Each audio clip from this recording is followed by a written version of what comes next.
Let's bring you some reaction and analysis on this developing story of Eskom. I'm joined now by energy analyst Professor Sampson Mamphweli. Prof, good afternoon. Thank you very much for your time. Just begin there operationally from what Oberholzer was just saying about 6 more days of power cuts compared to the same period last year from Jan to now in May. Now we're sitting at 32 days. That's 1 month without electricity, so to speak, being on and off in the country. Not good. Good afternoon, Dan and the viewers. Not good at all. However, if I look at I'm not surprised because Eskom has done a projection on load shedding.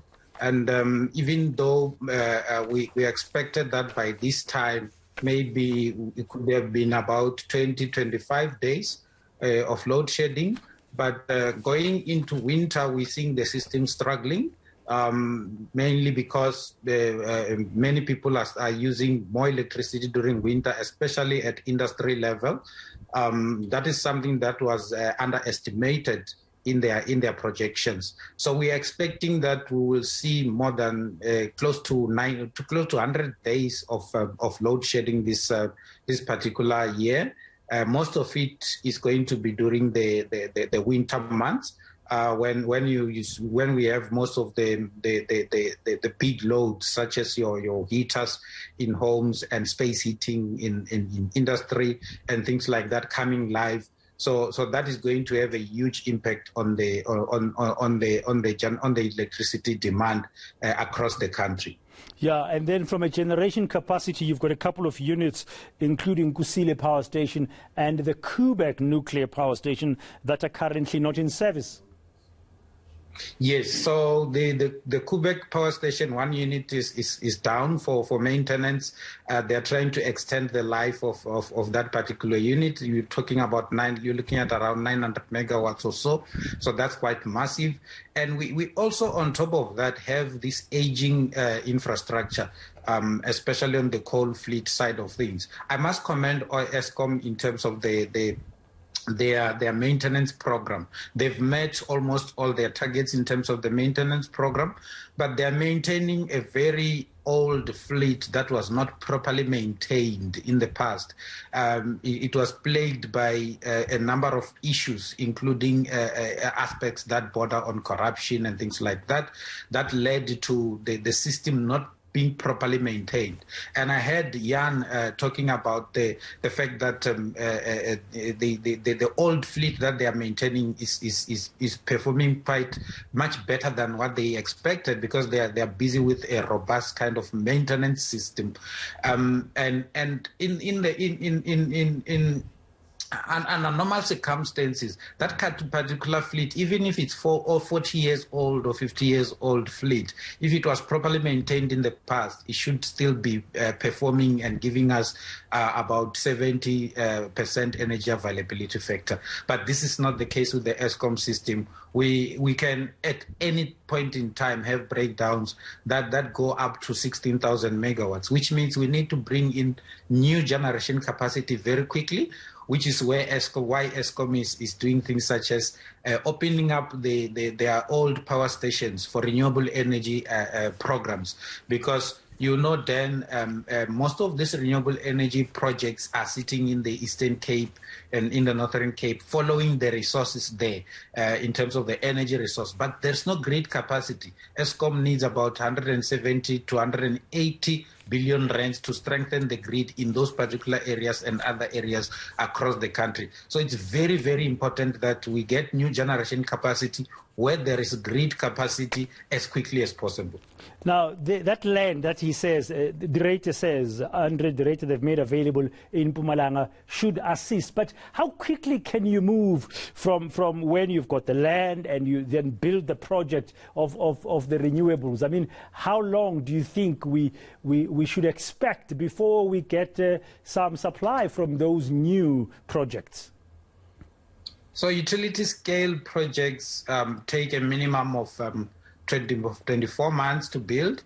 If you're building a renewable energy project, That's much faster than building your coal power station, for instance. We know what happened with Medupi and Kusile, taking many years and being built out of budget. So the good thing about renewable energy projects is that you can build them within 2 years. You can also build them within budget, and mainly because it's independent power producers who are involved in that.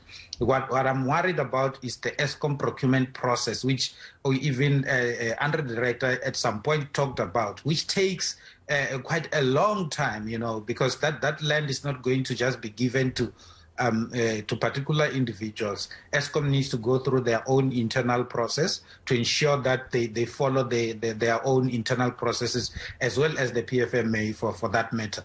And that process on its own can take up to 6 months to a year, depending on when they start with that particular process. So in short, we're looking at a minimum of about 2.5 to 3 years before we can see any renewable energy project at utility scale coming live from those old Eskom power stations. Yeah, you've mentioned Kusile, you've mentioned Medupi. It also came up in today's operational performance briefing by Andre de Ruyter and his executive team. One of the points that we keep on hearing is that Kusile, I think it was Unit 4 that achieved a capacity of 800 megawatts in January, and it's being tested and stuff, and that there's progress being made there.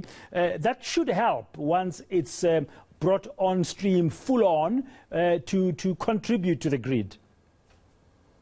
Yes, theoretically it should help a lot, but practically what we're seeing with Medupi, both Medupi and Kusile, is that because of the design problems that are associated with those two power stations, they were supposed to not to be breaking down because they are very relatively new, but because of those design challenges.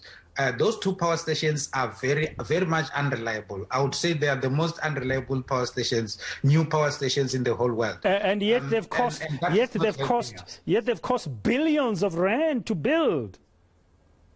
They've costed the Eskom more than 3 times, close to 4 times the original budget. And that is because of the corruption that was taking place during the construction of those two power stations. And that is why, if you look at the state capture report that was issued by Justice Zondo, some of us have been asking, why are these people not prosecuted? This information has been out in the public for quite some time. The SIU did some investigations, and they found that some of the people need to be prosecuted. Today, those people are still walking free.